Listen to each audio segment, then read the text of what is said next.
And finally, the last one in the Upper Eden is it's a real focus in the Upper Eden around Kirby Stephen. It's on the coast-to-coast path, and they want to build on their tourism and walking programme, and they have, as a community, all the guest houses, the local businesses are looking at a campaign to promote that area. So it's a very, very positive, and part of their plan is not about saying this is what somebody else should do for us. It's about how they have done that, and this is something that's been developed over the past 2 to 3 years.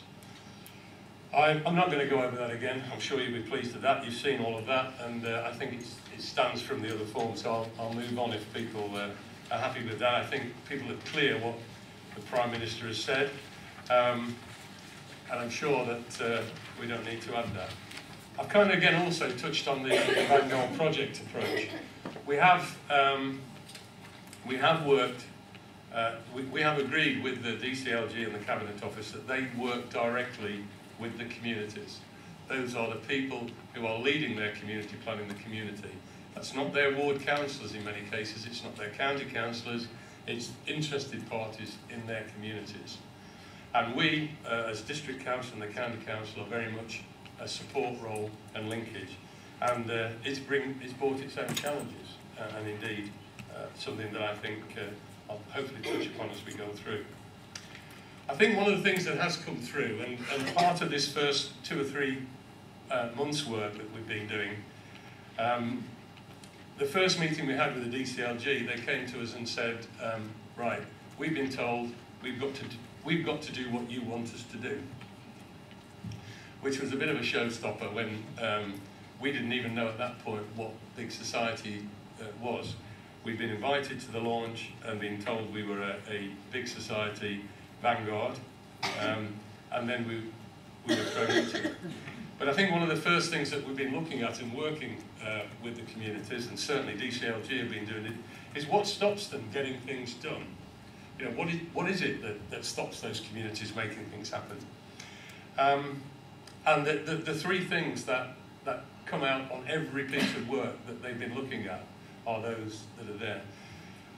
The first one is bureaucracy. Now, this is really interesting because people, and we've been subject to some criticism from the community to the DCLG that it is local authorities' bureaucracy that is stopping them doing things, as well as government bureaucracy doing things. But interesting, looking behind that, it's not always that bureaucracy. It's often a question of the point that Francis made earlier on, the fact that so many of the organisations that these people have to work with are having to meet centrally driven checks, balances, targets. And indeed, an example that we had was with the Homes and Community Agency on the affordable housing scheme. The paperwork that they had to go through to try and deal with that issue was so huge that even when we as a district council provided our professional housing staff to do that, was wearing them down beyond belief. Absolute great scheme, drove all the needs in the community, everybody could see what it was. But there were so many pieces of paper and check and balance that they were almost worn out before they got started. And I think those were the issues that they started to see about bureaucracy. This lack of trust in a small organisation, because everything was geared around very large organisations and the issues of targets and others. Finance is an absolute key. And there's no way around this at all, that in terms of what every community wants to do, most of it costs. A lot of the communities say they can do it cheaper than we can. A lot of the communities say they can do it in a different way than we can and do it better. But it still comes down to finance. And one of the issues is where that finance comes from. And that's again a key. And the third one is about the access to experience and knowledge. We had, again, going back to the anaerobic digester, we had a group of people who really were passionate about developing that agenda. And their passion was driven initially by the concept, and then they started to drive down about how you get hold of this, how you do this, what planning, what regulations you had to go on. And it became a minefield, again, even to our own officers, about how a community could do that. And I think one of the key elements that they found was knowing where they could go for that access to knowledge, understanding and experience was one of the keys. And again, that's a role that often local authorities can play, but even then, when they've been working the DCLG, they found a huge plethora of other organisations that are also available to help them. But those are the three key things that I think people felt were stopping them getting things done. What has been the DCLG focus? Well, it started out with this term barrier busting. And again, their aim was to say we're going to remove all the barriers that stop communities getting things done. And I have to say we very much welcome that in many ways, because a lot of those were often regulatory controls on an agency or a local authority that was there. But I think that is proving quite difficult when they go back to the ranch to how they can unpick all of those, because there's a huge layer of these issues that have been on.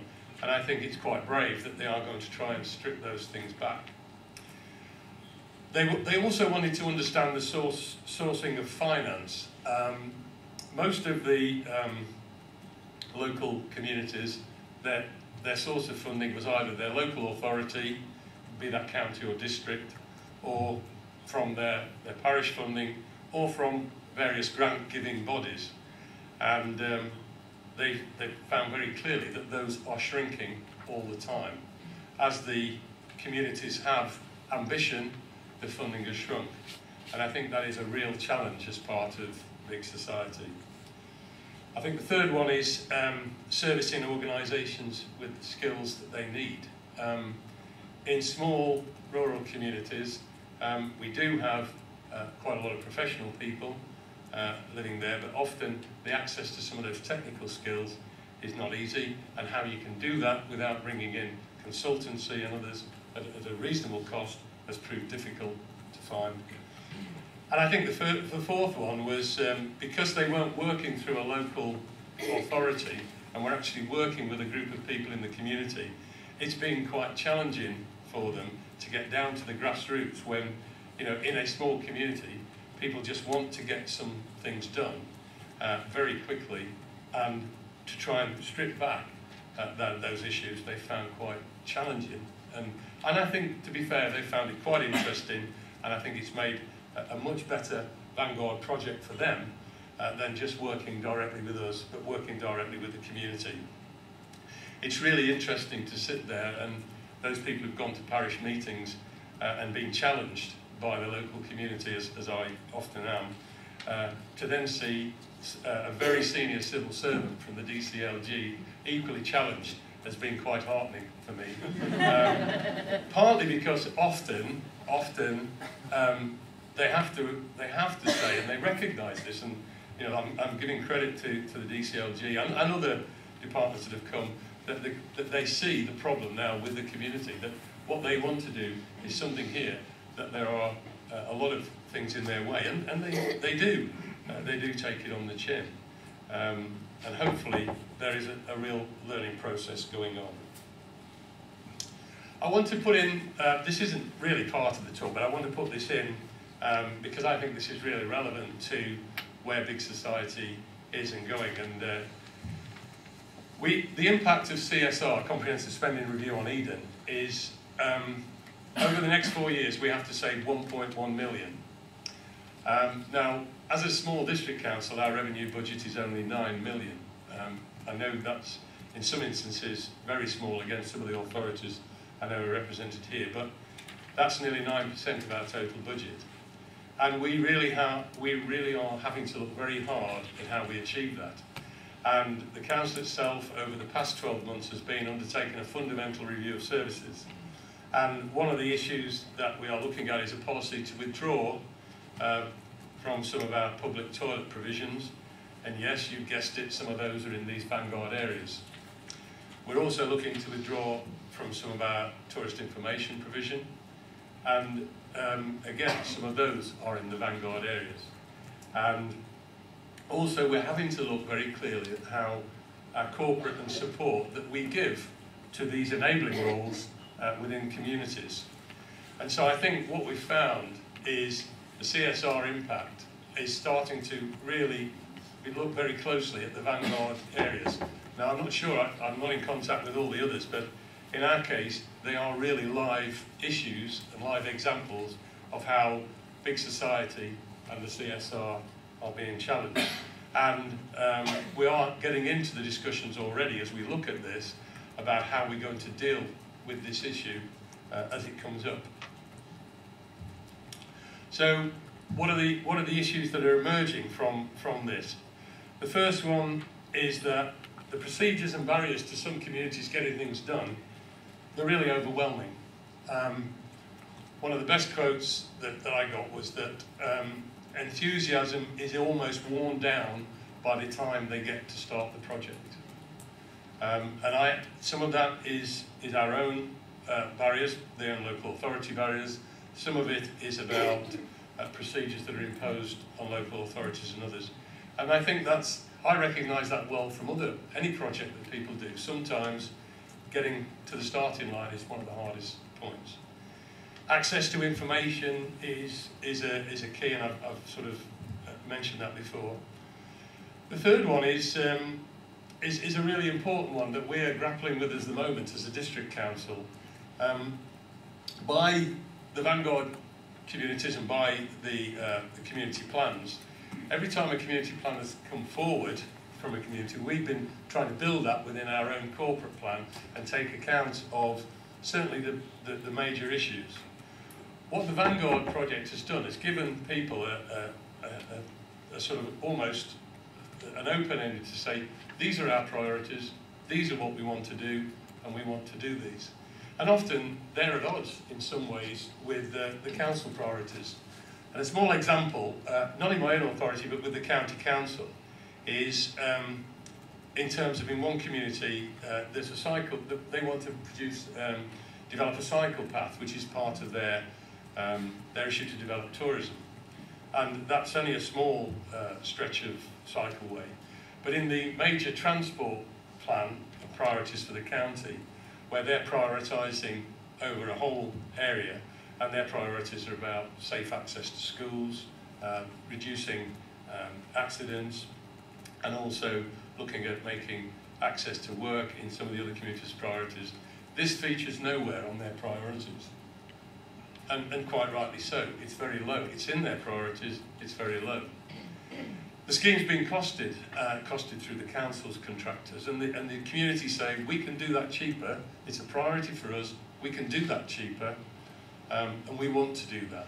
But in terms of the county council, and indeed in terms of where we sit, that is not a high priority, and therefore no funding is going to be allocated against that.